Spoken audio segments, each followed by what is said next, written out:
This is how to make a cool photo collage using InShot. First, import your photo into the app. Next, select the text tool and type in a caption. You can select the font that you want.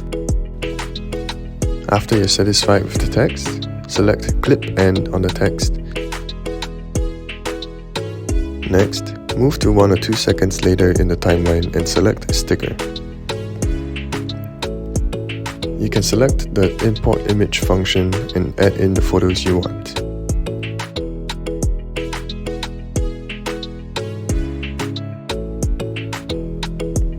Place the images and resize them however you want.